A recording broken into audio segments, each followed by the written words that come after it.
Hello दोस्तों, तो कैसे सारे। आज से हम लोग करने वाले सैंपल पेपर 9 तक पहुंच चुके हैं और ये सेक्शन ए रहेगा एमसीक्यू।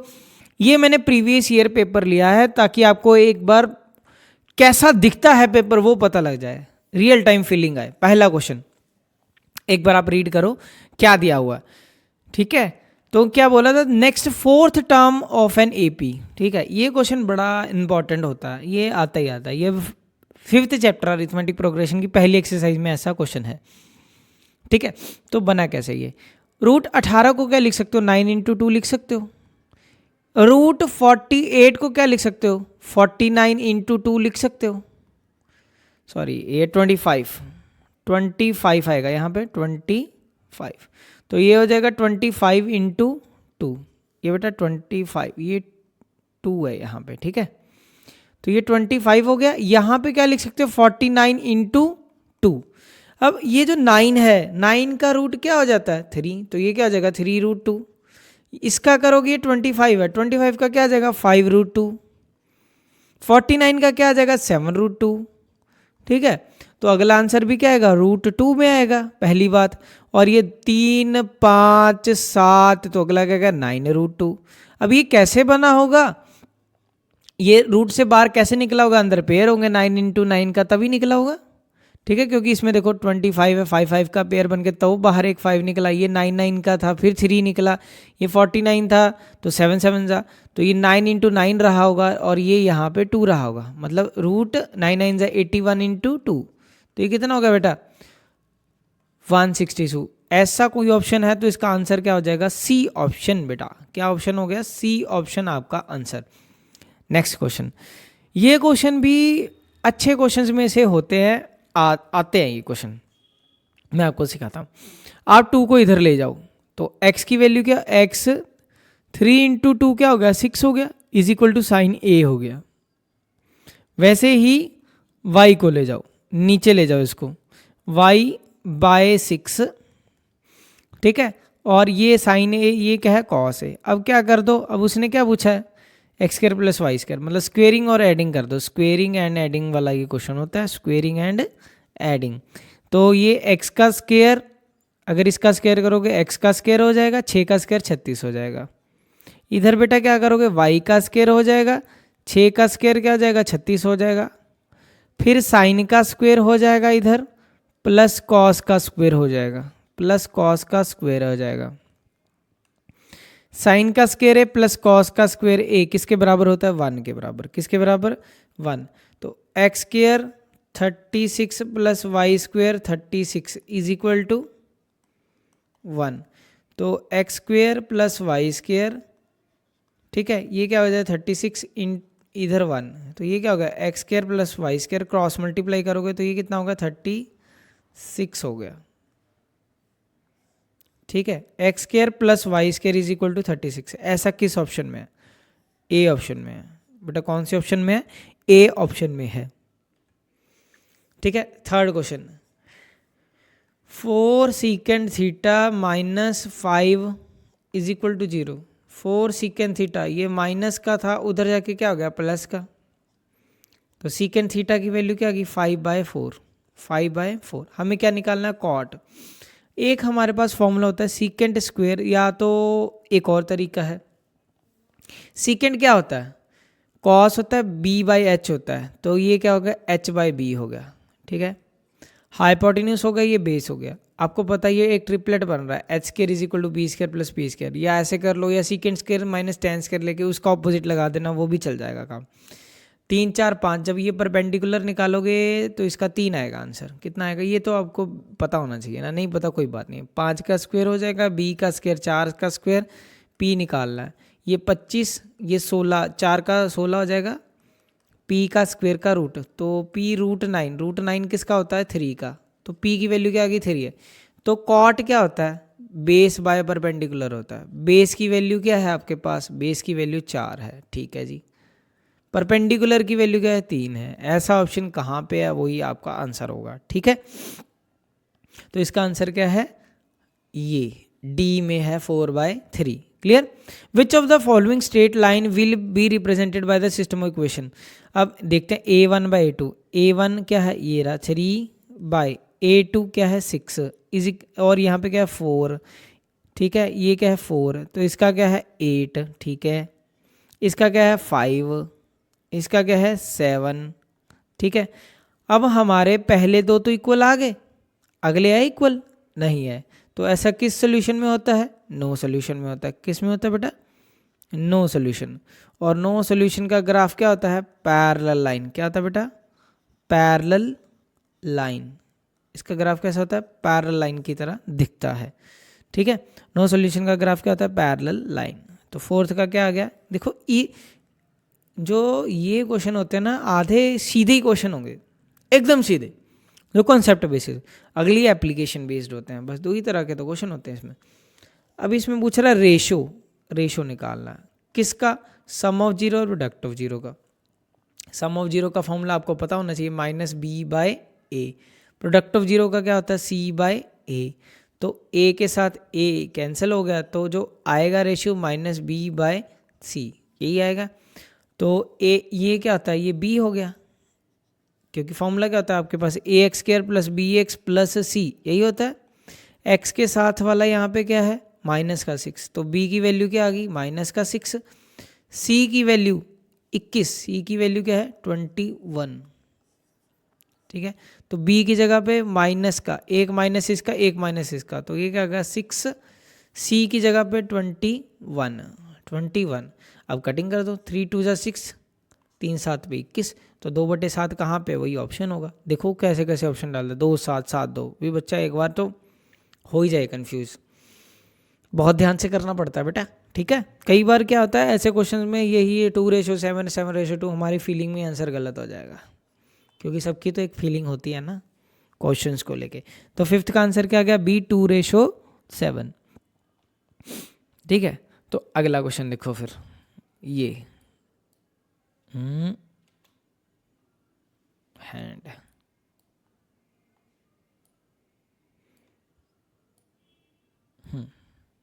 एक बार आप रीड करो क्वेश्चन नेक्स्ट। तो पहली टर्म क्या है? मीन का फॉर्मूला क्या था? Sum of observation divided by number of observation, ठीक है। इन सभी को क्या करना वे? प्लस कर देना, सारी टर्म्स को प्लस करके divided by number of terms, number of terms कितनी है? 1 2 3, तीसरी ये पूरी टर्म है, ये टर्म तीसरी काउंट होगी पूरी, ये वाली, ठीक है। कॉमा वाले देख लो ना, 1 2 3 4 5 6 7। Sum of observation divided by number of observation is equal to mean, यही होता है, इक्वल टू मीन, ठीक है। तो यही होता है फॉर्मूला। तो पहली बात क्रॉस मल्टीप्लाई हो जाएगा, तो 7 × 7 कितना हो जाएगा? 49 हो जाएगा। अब आप इसको ऐड कर दो, 7 × 7 क्या हो जाएगा? 49। 2 और 9 11 हो गए, 11 और 6 15 हो गए, 15 और 3 18 हो गए, 18 और 5 23 हो गए, 23 और 10 33, 33 और 5 38। एक बार फिर से कर लेते हैं, 9 और 2 11, 11 और 6 17, 17 हो गए, 9 और 2 11, 11 और 6 17, 17 और 3 20, 20 5 25, 25 ते 10 35, 35 ते 5 40, 40 हो गया, ठीक है। पिछली बार क्या लिखा, तभी कह रहा हूँ एक बार फिर से कर लेना चाहिए मैं।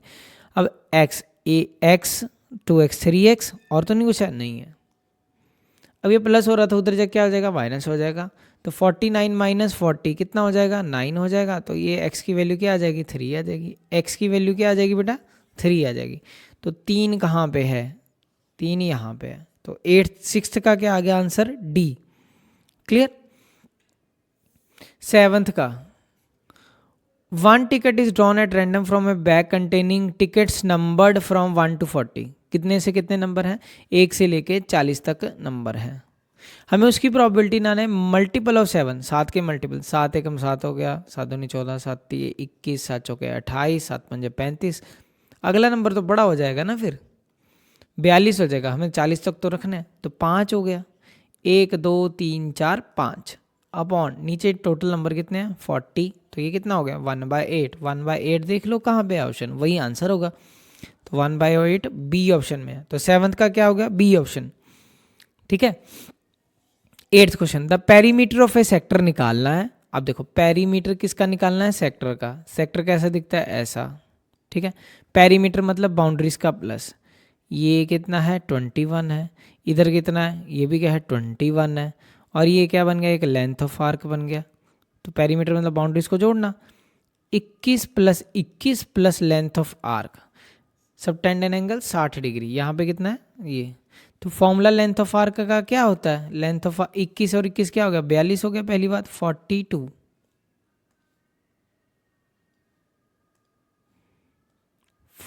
हो गया, plus length of arc, length of arc का फॉर्मूला क्या होता है theta by 360 into 2 pi r into 2 pi are.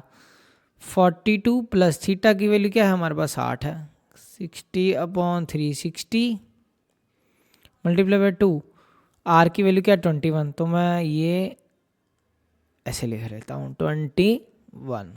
Cutting जहाँ जहाँ हो रही है वो कर देते हैं, 1/6 हो गया, ठीक है। 7 3 जा 21, 3 2 जा 6, ये भी कैंसिल हो गया, तो 42 प्लस 22 आंसर हो जाएगा। 42 प्लस 22, 2 और 2 4 हो गया, 4 और 2 6 हो जाएगा। ऐसा ऑप्शन देखो कहाँ पे है, तो 8th का आंसर क्या हो गया बेटा सी, 8th का क्या हो गया सी। क्लियर।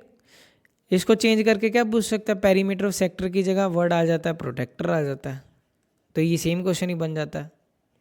पेरीमीटर ऑफ प्रोटेक्टर निकालो और ये एंगल नहीं दिया होगा उसमें, ये भी क्वेश्चन बड़ा इंपॉर्टेंट है, इसी की मोल्ड है जी, ठीक है।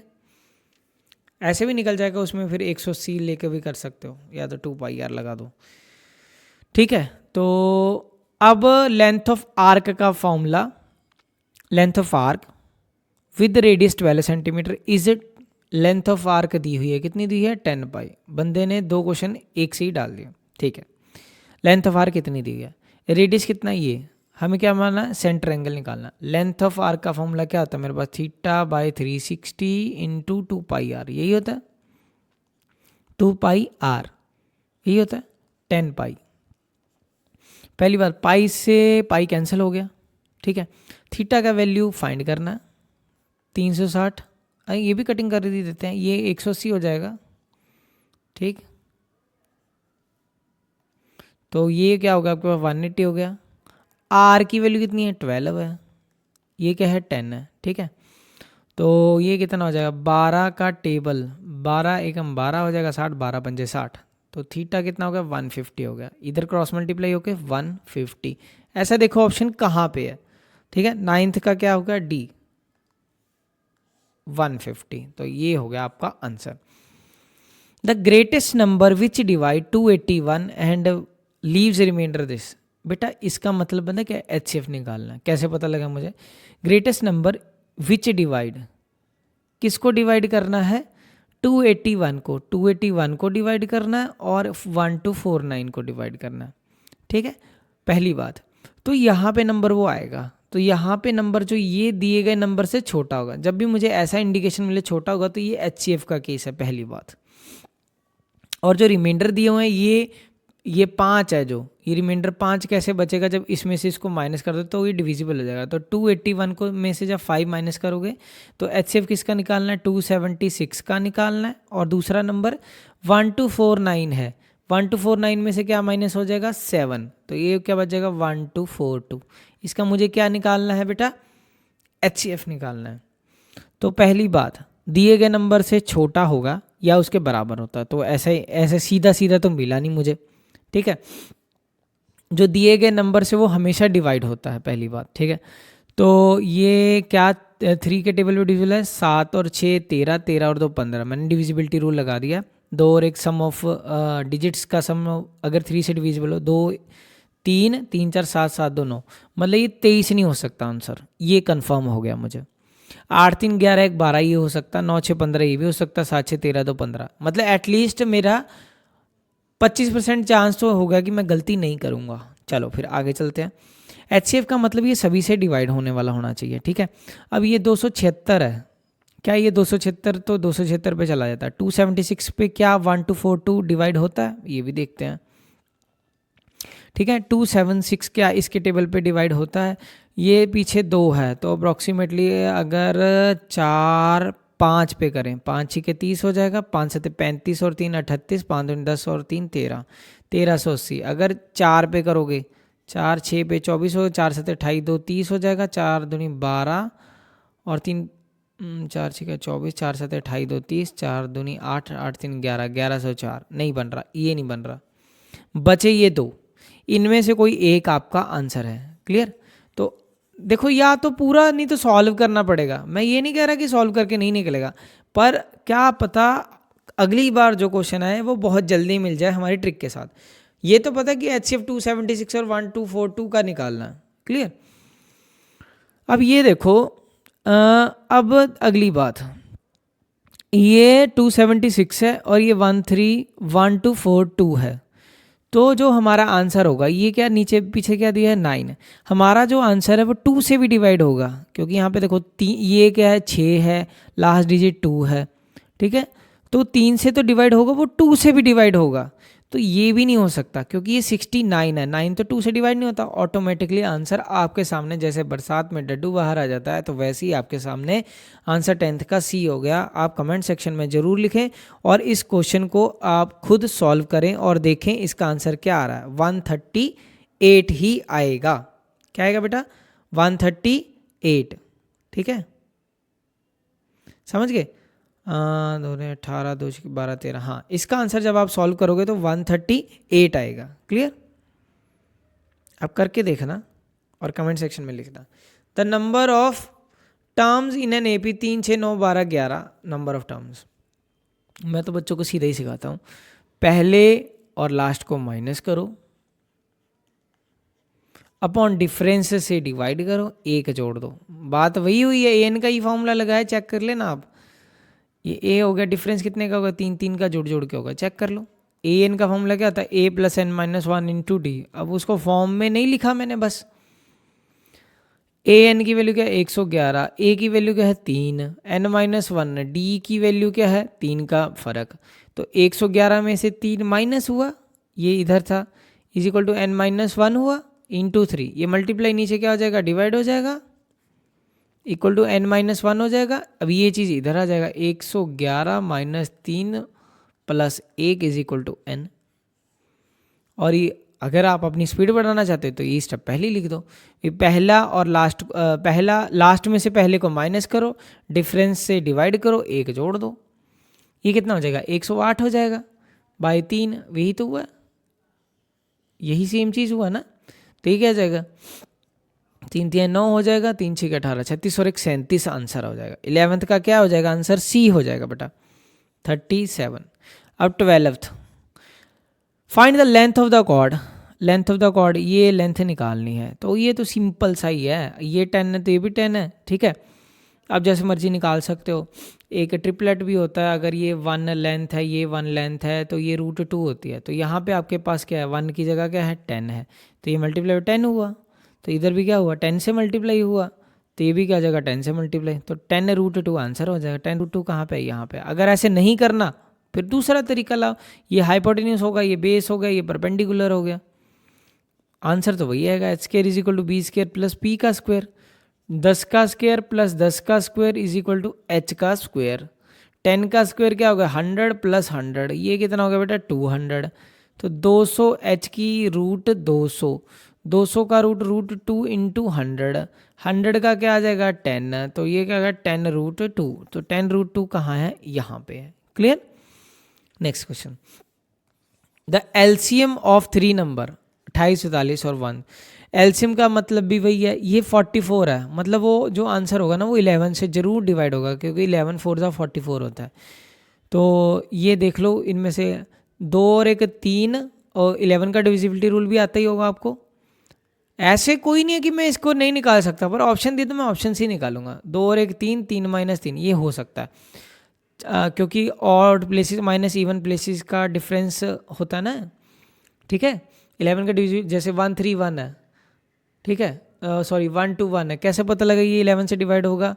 या 1 3 3 1 है, 3 और 1 4, 3 और 1 4, 4 - 4 क्या होगा? 0। अब देखो 2 और 1 3, 3 - 3, ये 0 दे रहा है, तो ये हो सकता है 11 से डिवाइड। 9 और 4 13, 2 11, ये हो सकता है। 8 2 10 माइनस 5 5 5 11 से डिवाइड नहीं होता, तो ये नहीं हो सकता, पहली बात। अब अगली चीज़, तो ये 7 4 28 होता है, यही होता है 7 4 28, मतलब 7 से डिवाइड होने वाला हो चाहिए, और हर नंबर 2 से भी डिवाइड होता है, तो ये 2 से तो डिवाइड होने वाला है नहीं, तो ये भी नहीं हो सकता, बचे 2 नंबर। अब 7 से डिवाइड होने वाला नंबर चेक करते हैं, ये 7 6 42, ये 7 6 42, ये हो सकता है। ये देखते हैं 7 1 7 हो जाएगा, 7 21, ये भी हो सकता है, 7 से भी हो सकता है। तो अगला देखते हैं हम लोग, अब 132, ये 132 है, 3 और 1 4 4 2 6, ये 3 से डिवाइड वाला आंसर है। देख लो ये कि 3 से, 9 और 2 11, 11 और 4 15, 4 और 6 10 और 2 12, तो यहाँ से भी नहीं पता लगा। कोई और देखते हैं फिर। एक और 132 को खोलते हैं, पहले खोल के देखते हैं। 2 6 के 12, 2 6 पे 12, 2 33, 3 11, 11 भी देख लिया, 3 भी देख लिया, 2 भी देख लिया, और 7 भी देख लिया। 11 9 और 4 13 में 2, ये उससे भी हो रहा है, 4 2 6 9 6 15 से भी हो रहा है, ये इससे भी हो रहा है। तो ऐसा कर लेते हैं हम, 28 से डिवाइड करके देख लेते हैं, क्या ये 28 से डिवाइड होता है? 28 है, 44 है, 44 के टेबल पे देख लो, 44 वन देखो 44 के टेबल पे डायरेक्ट देखो, फिर ये 44 से भी डिवाइड होना चाहिए। 44 नहीं तो बेटा आप सीधा एलसीएम निकालो, ठीक है, पर अगर एडवांस थोड़ा सा पढ़ना चाहते हो तो आपको सीखना पड़ेगा, ठीक है। 44 से अगर डिवाइड करोगे इसको, हर नंबर से डिवाइड होना चाहिए, 44 वन 44, 42 बचेगा, ये भी नहीं हो सकता, तो ऑटोमेटिकली हमारा आंसर क्या होगा? 924 हो गया। आप करके देख लो, 924 ही आएगा। ग्रुप कमेंट सेक्शन में भी जरूर बताना आया कि नहीं। को प्राइम नंबर, बेटा जब भी को प्राइम नंबर हो, यहाँ पे कोई भी नंबर हो, कोई भी नंबर कोई भी हो, जब भी को प्राइम नंबर हो ना, उसका एचसीएफ हमेशा 1 होता है। क्या होता है? 1। आप कोई भी को प्राइम उठा लो, ठीक है, जिनमें कॉमन फैक्टर 1 होता है, जैसे 3 और 5 है, तो 3 1 3, 5 1 5। आप कोई भी को प्राइम नंबर ले लो, ठीक है, तो इसमें जो कॉमन चीज़ आएगी, ठीक है, वो क्या आएगी? 1 आएगी, तो इसका एचसीएफ क्या हो जाएगा? 1 हो जाएगा। 14 का आंसर ए। अगला कह रहे alpha beta are the zeros of polynomial, ऐसा तो अभी पढ़ा ना। सम ऑफ जीरो का फॉर्मूला क्या होता है? Minus b by a. Product of zero का फॉर्मूला क्या होता है? ये प्रोडक्ट ऑफ जीरो बन गया। प्रोडक्ट ऑफ जीरो का फॉर्मूला सी बाय ए। तो मुझे क्या करना? माइनस बी को सी के बराबर कर देना, बस। ए की वैल्यू क्या है? A x square plus b x plus c, यही होता है। माइनस का बी एक्स के साथ बी है, माइनस का बी, एक माइनस इसका, एक माइनस इसका, तो ये क्या आ जाएगा? प्लस का 30k हो गया। अब इसके बाद सी की वैल्यू क्या है? 45। ओ सॉरी, यहाँ पे k नहीं आना था, 30 आना था अकेला, ठीक है, x के साथ वाला। तो यहाँ पे b की वैल्यू क्या आ रही थी? -30, एक माइनस फॉर्मूले का, एक इसका, ठीक है, तो ये 30 होगा। c की वैल्यू क्या आ गई? 45k। कितनी आ गई बेटा? 45k। तो k की वैल्यू क्या आ गई? 30/45, ठीक है। तो 6 5 15 दूनी 30 है, 15 3 45। देख लो 2/3 कहाँ पे है, ठीक है। 15 का क्या आ गया आंसर हमारा? डी। 15 का क्या आ गया बेटा? डी ऑप्शन आपका आंसर। अब नेक्स्ट देखो, फाइंड क्या करना है नेक्स्ट क्वेश्चन में। अब इसको थोड़ा सा बड़ा कर देते हैं, क्योंकि मैं कुछ इधर से बताना चाहता हूँ इस क्वेश्चन के लिए, ठीक है। तो आप देखना ध्यान से, ये टोटल एंगल कितना होता है? ये यहाँ से लेके यहाँ तक 90 डिग्री होता है ना। अगर ये 42 हो गया तो ये कितना बच गया? 90 होता है ना टोटल सम, तो ये 48 बच जाएगा। एक प्रॉपर्टी हमने और पढ़ी है, इसको 2 प्रॉपर्टीज़ को उसने लगाया है कि जो ये एंगल होता है, अगर ये एंगल x है तो ये उसका डबल होता है। ये क्या होता है? उसका डबल। अभी ये 48 है यहाँ से यहाँ तक, तो ये क्या होगा? डबल होगा। ये कितना हो जाएगा? 96 हो जाएगा। कितना हो जाएगा? डबल 96। 2 8 16, 2 4 8 1 9। एक प्रॉपर्टी हमने ये पढ़ी है, दूसरी प्रॉपर्टी हम लोगों ने क्या पढ़ी है? इसका और इसका सम मिला के, इसका और इसका सम मिला के 180 होता है। इसका और इसका सम मिला के 102 का सम मिला के 180, समझ गए? तो ये क्या है? 96 है और ये एंगल 2 है, 180। 180 में से पहले 80 उड़ जाएंगे, 100 बच जाएगा, 100 में 16 और उड़ जाएंगे, 84 बच जाएगा, ठीक है। अगर आप इसको सॉल्व करोगे 180 में से 96 को, तो ये कितना देगा आपको आंसर? 84। एंगल 2 का वैल्यू कितना देगा आपको? 84, ठीक है। तो इसका आंसर क्या आ गया, ये आ गया। ठीक है, तो ये हो गया आपके पास आंसर। क्लियर है? तो 16th का आंसर हो गया आपके पास 84। नेक्स्ट क्वेश्चन देखो फिर, ये रहा 17 नंबर। 17 नंबर एक बार रीड करो। कह रहा है ए ई की वैल्यू 2 है, ए से लेके ई तक की वैल्यू 2 है। ठीक है, ए से लेके डी तक की वैल्यू 2.4 है। ठीक है, बी से लेके डी तक की वैल्यू, बी से लेके डी तक की वैल्यू 4 है। तो हमें क्या पूछे, लेंथ ऑफ ए सी। ठीक है, ए से लेके सी तक की। तो हाफ बाय फुल का कॉन्सेप्ट लगाएंगे ना, बीपीटी तो लगी रहा, हाफ बाय फुल। ये यहाँ से लेके 2.4 है, ये यहाँ से 2.4 है, तो पूरा कितना हो गया, 4 और 2 6, 6.4। तो 2.4 by 6.4, 2.4 divided by half, 2.4 half by full, 2.4 divided by 6.4 is equal to 2 divided by total. Total मैं x मान लेता हूँ थोड़ी देर के लिए, 2 बाय x। ठीक है, तो पॉइंट से पॉइंट उड़ जाएगा। ठीक है, 8 3 24, 8 8 64 हो जाएगा। ठीक, तो x की वैल्यू क्या आ जाएगी, क्रॉस मल्टीप्लाई करने में 16/3 आ गई, 16/3। ऐसा किस ऑप्शन में, वही आंसर हो जाएगा। तो 17th का आंसर क्या हो जाएगा बेटा, सी, 16/3। क्लियर?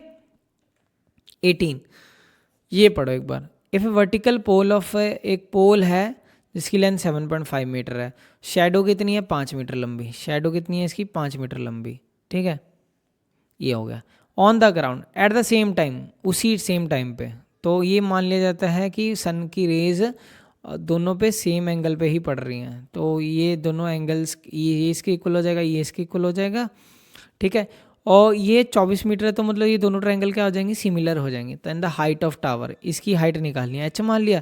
तो बस आपको क्या करना है, ये अपॉन 7.5 अपॉन ये h, शैडो बाय शैडो, 5/24, 5/24। ठीक है, तो ये क्या जाएगा, 7.5 into 24 upon 5 is equal to h। 15 पंजे 75, 1.5। 24 का 1.5 टाइम्स कितना हुआ, तो 24 में 12 और जुड़ जाएंगे, 24 में 12 जुड़ेंगे तो 36 हो जाएगा। तो 36 इसका आंसर हो जाएगा। ठीक है, 1.5 गुना ना, 1.5 का मतलब क्या होता है, 1.5 गुना। यार समझे नहीं, मैं बताता हूँ। 1.5 है तो 24 का 1.5 गुना, 1 + 1/5 होगा। 24 तो जुड़ेगा ही, 24 का आधा और जुड़ जाएगा, 12 जुड़ जाएगा। तो 24 और 12 कितना हुआ, 36 हुआ। कुछ कुछ कैलकुलेशन ऐसे भी सीखा करो। ठीक है, आप मल्टीप्लाई भी करोगे तो भी आएगा। 1.5 गुना 1.5 टाइम्स 24 तो हो गए, उसका 0.5 टाइम्स और, मतलब 12 का आधा, मतलब 24 का आधा 12, 24 और 12 कितने हो गए, 36 हो गए। ठीक है, समझ गए मेरी बात, क्लियर है? नेक्स्ट क्वेश्चन देखो।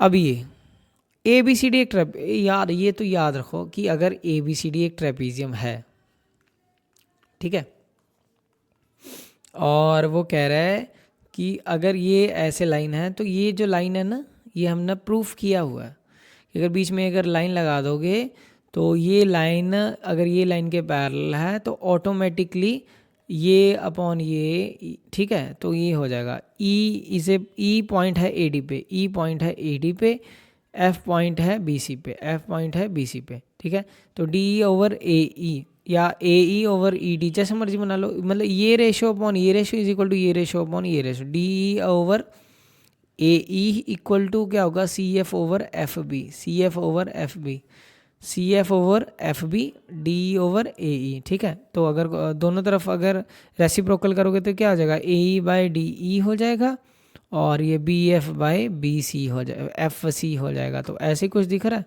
ये हमने प्रूफ किया हुआ है, BPT की वजह से होता है। और फिर divide the non parallel side proportional, non parallel sides को भी एक प्रोपोर्शन में डिवाइड करता है। ठीक है, ये ट्रेपीजियम की नॉन पैरेलल साइड भी एक प्रोपोर्शन में आ जाती हैं। तो ये किसकी, any line parallel to parallel side divides the non parallel side proportional such that EFL, then ये हो जाता है। तो ये इसकी वजह से ही है, इसी वजह से हमने इसको लिखा है। ठीक है, ये सारा इसकी वजह से है। ठीक है, तो इसका आंसर क्या हो जाएगा, A हो जाएगा। क्या हो जाएगा बेटा, A आंसर हो जाएगा। ये नहीं कि दोनों बातें अलग अलग है, दोनों में एक रिलेशन है। ठीक है, non parallel sides of A trapezium ये एक आप थ्योरम भी बोल सकते हो कि अगर दो लाइनें पैरेलल हैं तो इसकी जो नॉन पैरेलल साइड्स हैं वो भी एक प्रोपोर्शन में कट जाती हैं, ठीक है। इसका आंसर ए। अब ये degree of non zero degree of zero polynomial is not define, polynomial है ही नहीं, पता ही नहीं तुम्हें क्या है, तो उसकी तो डिग्री नॉट डिफाइन, ये बात तो सही है। Degree of non constant polynomial, आप कोई भी नॉन जीरो कांस्टेंट नंबर बोलो कोई भी, मान लो 5 ले लें, 5 या 6 कुछ भी ले लो, कोई भी नंबर तुमने लिया तो 5 को क्या लिख सकते हो, 5 इंटू 1 लिख सकते हो, ठीक है। ये 1 को मैं क्या लिख सकता हूँ, एनीथिंग पावर 0 लिख सकता हूँ। तो डिग्री का मतलब क्या था, वेरिएबल का पावर, वेरिएबल का पावर यहाँ पे क्या है, 0 है। Degree of non zero constant polynomial is 0, ये भी बात सही है। पर यार दोनों में कोई रिश्ता नहीं है, कोई रिश्ता नहीं है, तो दोनों बातें तो सही हैं पर दोनों में कोई रिश्ता नहीं है, तो ये इसका आंसर क्या हो जाएगा बेटा, बी हो जाएगा। तो इसी के साथ आई थिंक क्वेश्चन हो गए हैं ख़त्म। तो फिर बेटा मिलते हैं आपको नेक्स्ट वीडियो में। आप सभी अपना ध्यान रखें, मुस्कुराते रहें और वीडियो को करते दा एंड अपने दोस्तों से यार ज़रूर शेयर करना अगर सेशन आपको पसंद आया हो, ठीक है। थैंक यू, जय हिंद दोस्तों।